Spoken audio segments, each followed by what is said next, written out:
En el título, fíjense cómo está yendo, ¿no? Ayer lo corregí. Análisis bioquímico, biofísico, químico tiene que ser, ¿no? En bio ya entra bacteriología. En bio ya entra citología. En físico, claro, y en químico lo otro. Quizás por ello no solamente debe ser análisis bioquímico, está faltando el físico, ¿no? Bien, en ese párrafo seguramente les llama la atención el tercer líquido más importante. La sangre, la linfa, tercero, líquido cefalorraquídeo. Este orden, ¿no? Ahora bien, todo el mundo sabe que este líquido lo tenemos como un medio de protección de todo lo que viene a ser nuestro sistema nervioso central, todo lo que es el encéfalo y también nuestra médula espinal, en este caso nombre, ¿no? Amortigua. Evidentemente también es un medio de nutrición y de transporte para los desechos. Es interesante reconocer esa palabra, barrera hematoencefálica. Seguramente en anatomía ustedes han podido advertir que no hay una estructura, no hay una cosa objetiva que podamos decir esto de blanco es la barrera. No, la barrera se crea por las características polares, apolares de las estructuras anatómicas de esa localización, de ese sector. En realidad, entonces, esta barrera viene a ser como algo virtual, como un campo eléctrico, que impide el libre paso de, claro, lo que más tenemos, bacterias, virus, hongos, claro, medicamentos, tóxicos. Con tóxicos, solamente poniendo la palabra tóxicos, no me sale el asunto.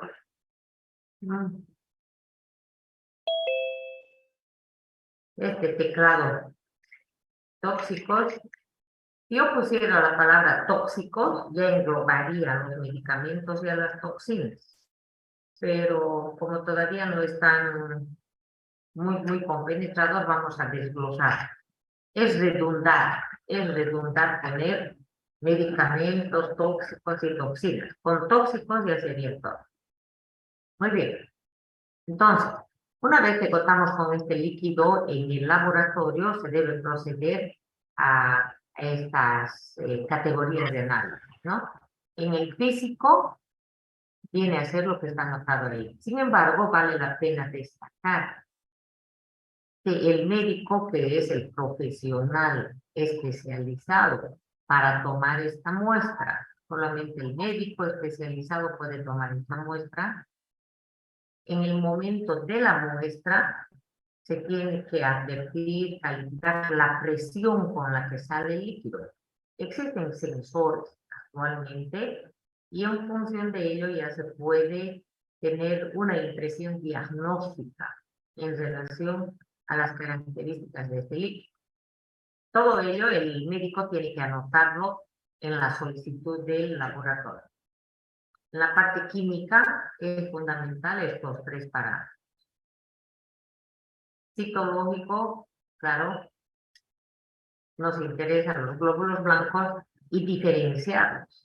Si van a ser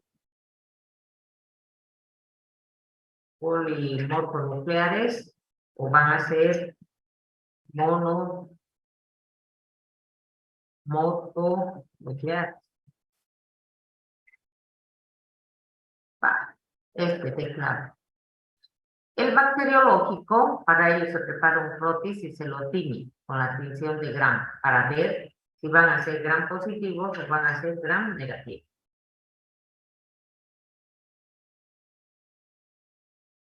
Gram negativo. Ayer recordábamos que vale la pena tenerlo de memoria. La mayoría de los focos la mayoría de los focos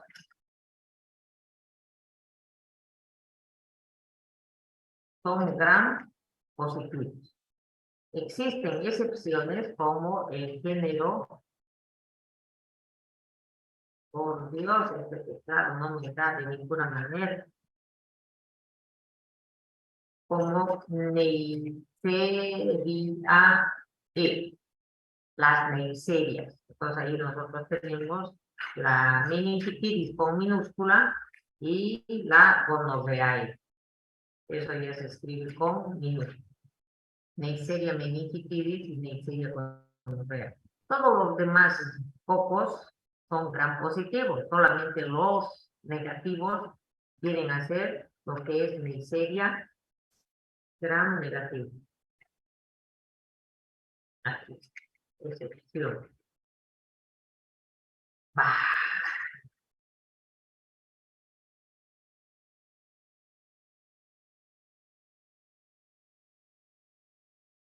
Excepción las Neisserias, gram negativos, Neisserias. Ahora, los bacilos mayoritariamente son gram negativos.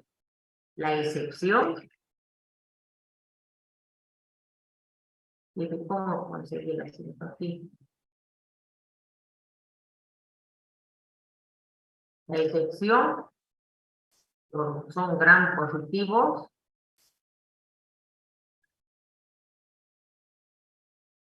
Los Clostridium y los bacilos. Ahí recordábamos, ¿no? Los Clostridium tectani, perfringens, botulinum y difficile. Y el famoso Bacillus cereus. Bacillus cereus. Este es el que nos preocupa. No se olviden, la primera se escribe con mayúscula y la segunda palabra es con minúscula. No es como quiere uno escribir. Entonces aquí Clostridium difficile. Bueno, el tetán y bla, bla, bla. Y Bacillus cereus, que sobre todo van a estar en el arroz guardado. No trae mucho problema a los médicos eso. Hay gente que viene con diarrea, es muchas veces por el arroz fue guardado y en las condiciones de Santa Cruz favorece el crecimiento del Bacillus cereus. Les sugiero que lo lean. Evidentemente los hongos también, ¿no? Aquí podríamos ver. Bien, una vez que se toma la muestra del líquido cefalorraquídeo no debe de pasar más de 1 hora. Eso hay que tomarlo muy en cuenta porque de lo contrario coagulan las proteínas y se puede calificar como positivo. Los materiales de laboratorio que por conocimiento, cultura general, usted tiene que saber que se necesita lo típico de laboratorio, pero sobresale la cámara para poder contar las células y los kits, fíjese estas tiras de orina, lo mismo que para hacer un eco, lo mismo que para hacer un eco.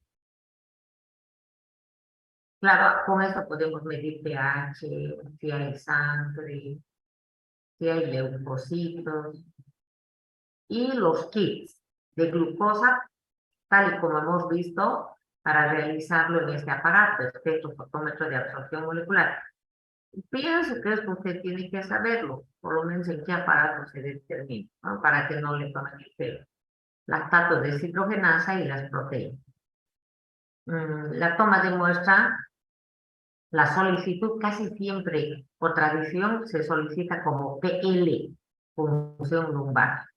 Las mejores posiciones las pueden ver en estas figuras o también pueden buscar otras en el Google. Casi siempre se sienta al paciente al borde de la camilla, con los brazos colgando hacia adelante.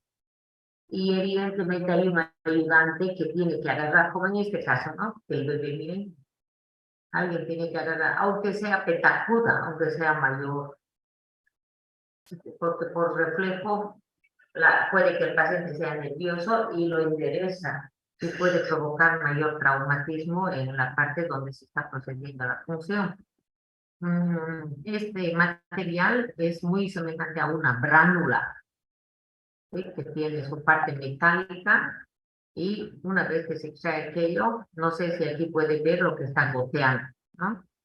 Se saca la parte interna como si fuera bránula y va goteando. Si hay infección, si hay una meningitis, por ejemplo, este líquido va a salir a presión, no a goteo. Eso es lo que les decía al principio con el tema de la presión. Es cierto que los niños son más frecuentemente sometidos a esta toma de muestras.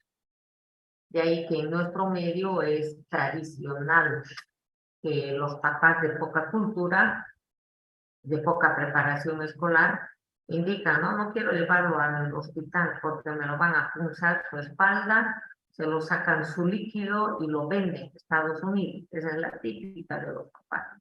Entonces nos cuesta y nos toca todavía educar a nuestra población de que eso no es así, ¿no? Evidentemente muchos niños mueren o quedan parapléjicos por la infección, aunque los padres relacionan con la PL, que se lo sacaron el líquido, ¿no? Sí.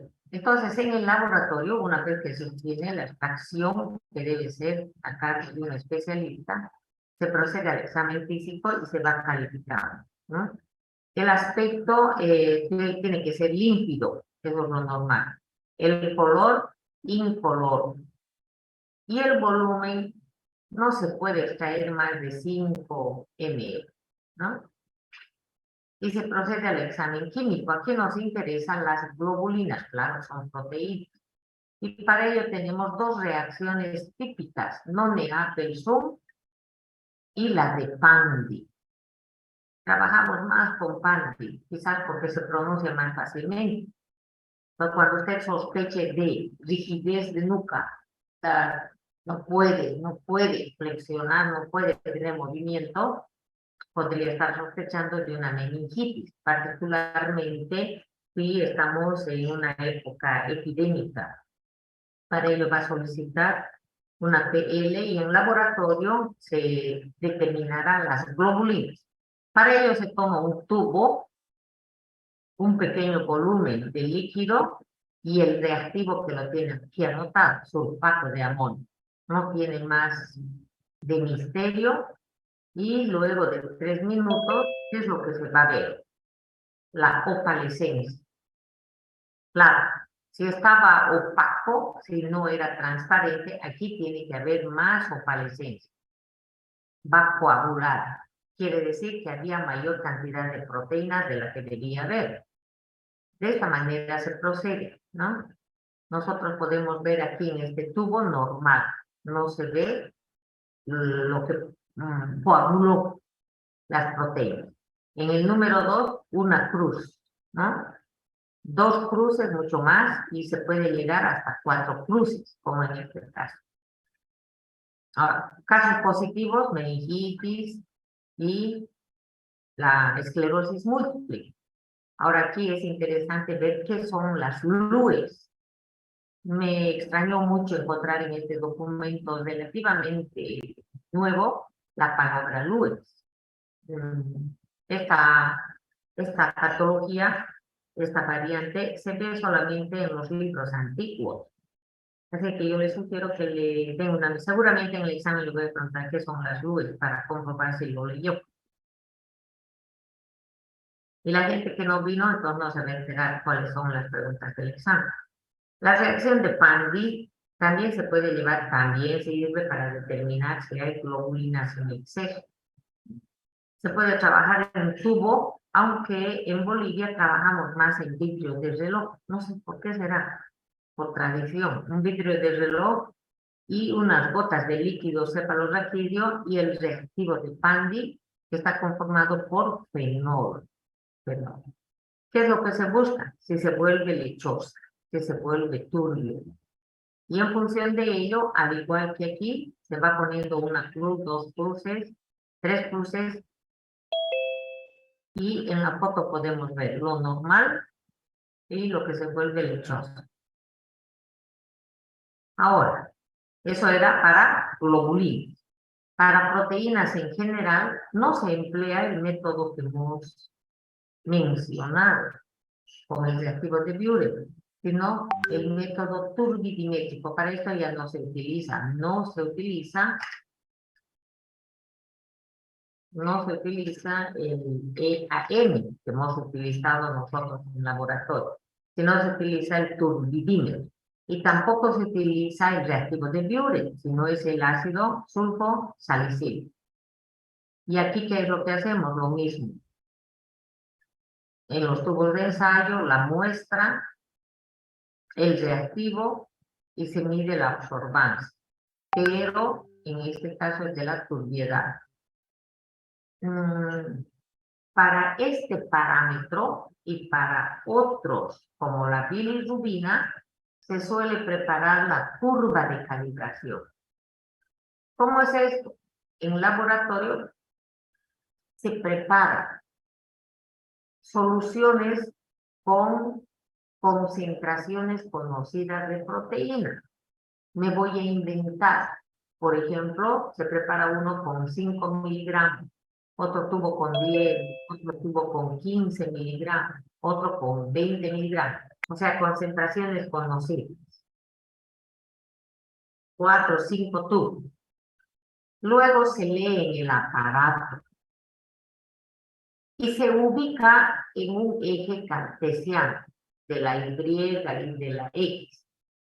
Entonces yo pongo acá, ¿no? A ver, para el de 5 está en el 0,1, me estoy inventando.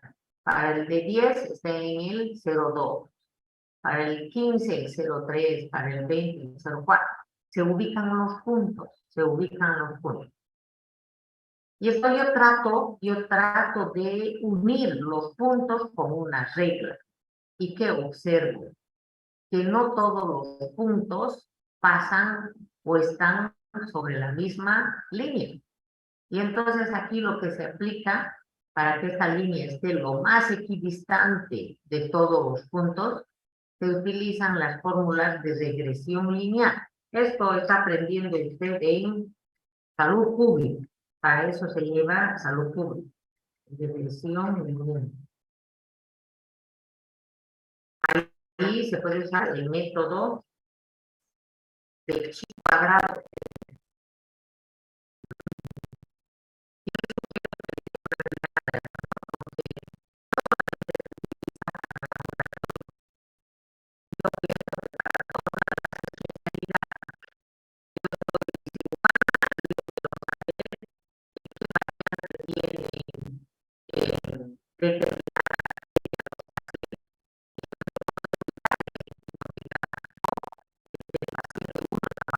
A la izquierda, el paciente 2 a la derecha, el paciente 3 al centro, y se ubican los puntos de todos los operados en una determinada región. Y cuando quiero unir con una línea, la línea no coge todos los puntos.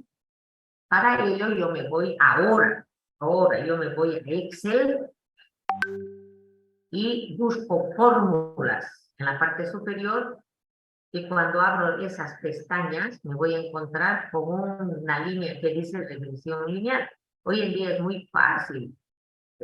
Pone ahí los datos y ya la computadora le pone el trazo.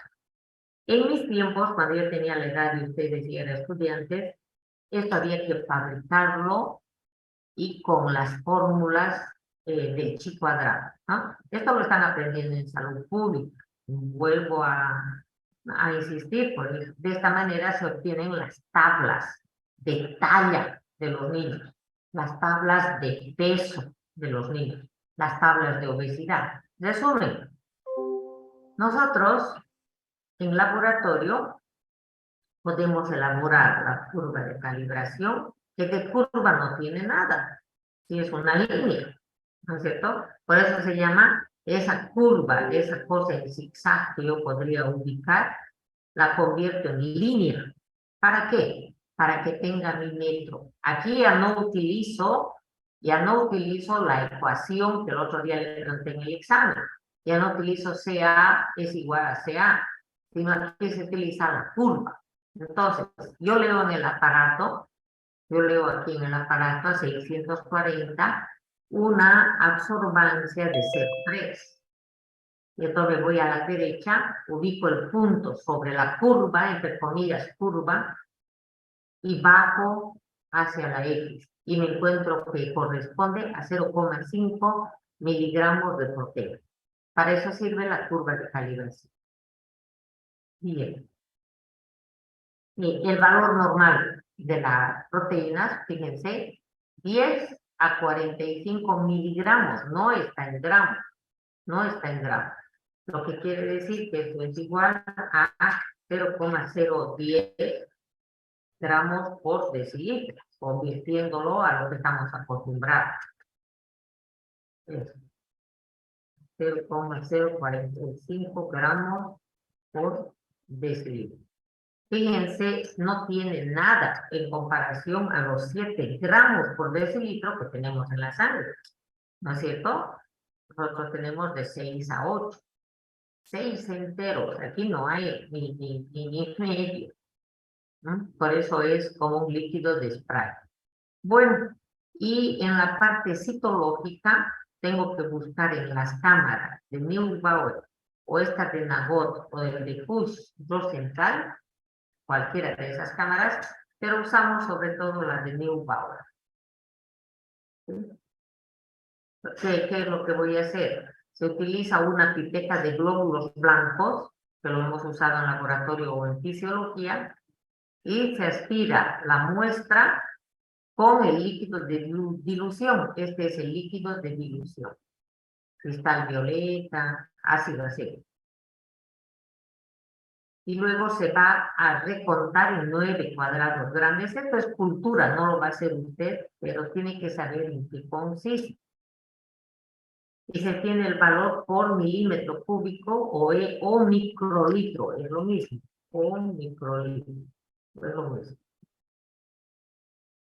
¿De cuánta diferencia? Se centrifuga y se cuenta los linfocitos, los neutrófilos. ¿Para qué? Para que pueda aplicar esta tabla. Con esta tabla yo puedo llegar a un diagnóstico diferencial de una meningitis bacteriana, viral o tuberculosa. ¿Cómo debe ser un líquido normal? Aspecto, color, limpio. Cuando es turbio, más o menos yo ya tengo que saber que es bacteria, bacteriano. Si es claro, un poquitín amarillo, tuberculosa. Pero si es amarillo, claro, virus. Yo tengo aquí mi mnemotécnico. Casi siempre la hepatitis es provocada por virus y la persona se pone histérica. Entonces, fiebre amarilla, mi mnemo anda por ahí. La presión. Lo normal en milímetros de agua, fíjese que no es de mercurio. En la bacteriana está aumentada, muy aumentada, pero en la viral puede estar normal. Solamente el color aquí ya me puede delatar, porque de lo contrario podría pasar como normal. Los leucocitos normal hasta 5, más o menos como la orina, más o menos. Y aquí están los granulocitos muy aumentados en la bacteria. Al principio los granulocitos aumentados en la viral, como sucede también en la sangre, al principio aumentan los segmentados y ya luego predominan los linfocitos. Proteínas, 15 a 45 miligramos por decilitro. Aquí se va a aumentar mucho en las proteínas, no tanto. Y lactato, por fin, por ahí veíamos a la LDH, o lactato solamente en este caso. La glucosa, menos de lo normal en la bacteria, porque la bacteria utiliza como sustrato la glucosa. Esto es interesante. Para que no me olvide yo, digo, oh, las bacterias consumieron el azúcar, menos de 40. Los virus no, va a estar normal. Y en su cuestionario, yo les sugiero que dé una mirada, ¿no?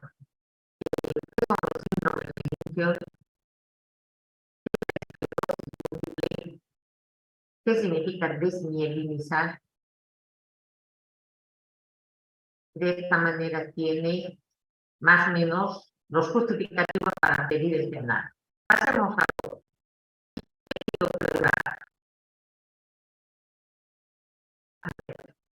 usted al tiro. Acepta que este se encuentra entre las dos capas de la pleura, ¿no? La visceral y la parietal.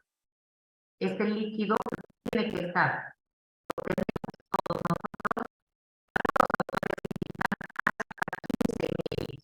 otros hasta 20 ml, lo normal. 15 a 20 ml.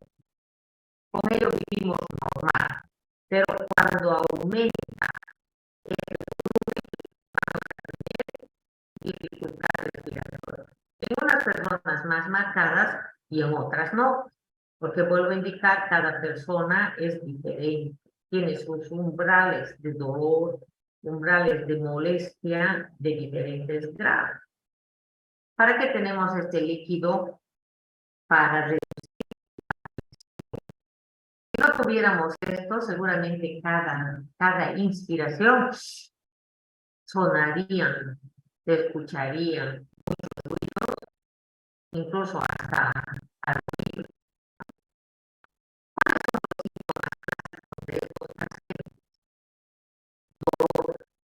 y tienen una posición antiálgica.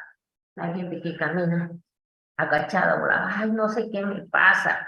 Entonces, se va a inclinar al lado del derrame, al lado del derrame. Tendrá tos, pero sin flema, sin sangre. Y esto es interesante recordarlo para el momento en que yo estoy atendiendo a mis pacientes que se les está entrando suero. Hay muchos accidentes que llegan al hospital San Juan de Dios y ustedes cuando estén allá van a poder advertir. Mucha gente que llega de las provincias, que se les administró suero sin que fuera necesario. Entonces llegan con un derrame, llegan con un edema agudo de pulmón. Bien, entonces, el motivo de consulta podría ser ese y procederá usted al examen físico, donde advertirá que los ruidos pulmonares no son normales. Y entonces va a escuchar estertores húmedos y no va a escuchar el murmullo vesicular. Va a desaparecer. Bueno, eso va a aprender en tercero, no se desespere. Entonces, cuando usted tiene esta clínica, el examen físico, los antecedentes, a usted le hacen suponer que su paciente tiene derrame pleural. ¿Qué va a pedir?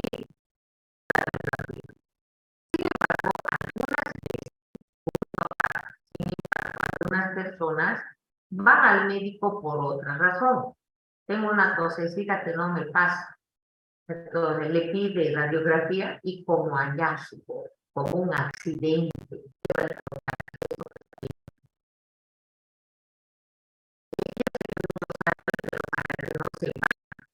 Lo normal es ver un pulmón así, negrito. Y yo vea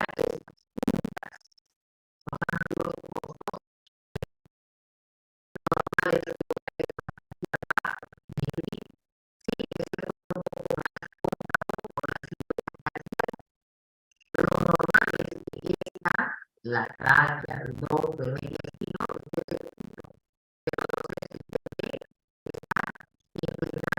desviado al otro lado, al lado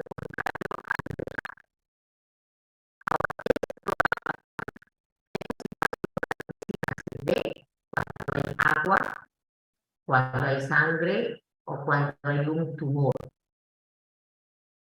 Para el derrame, estos son los signos clásicos que los tiene que aprender de memoria para que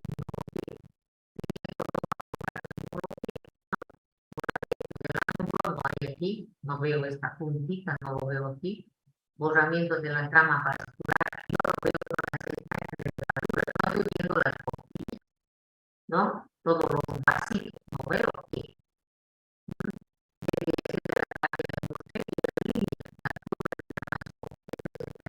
Por arriba.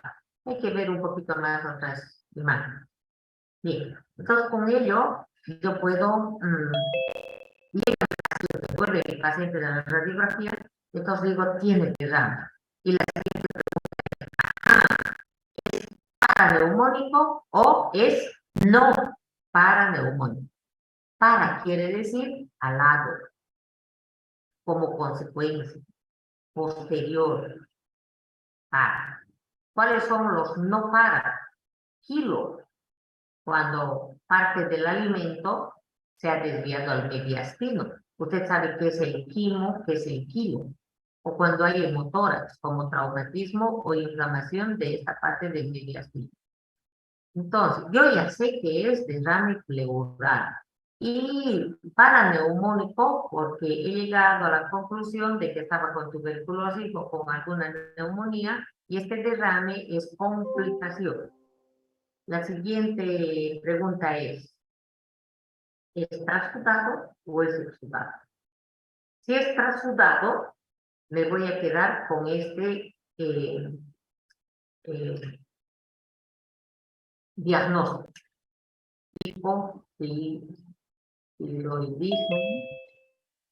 Hipotiroidismo, malnutrición. Ay, no me salen los pacientes. ¿Ah?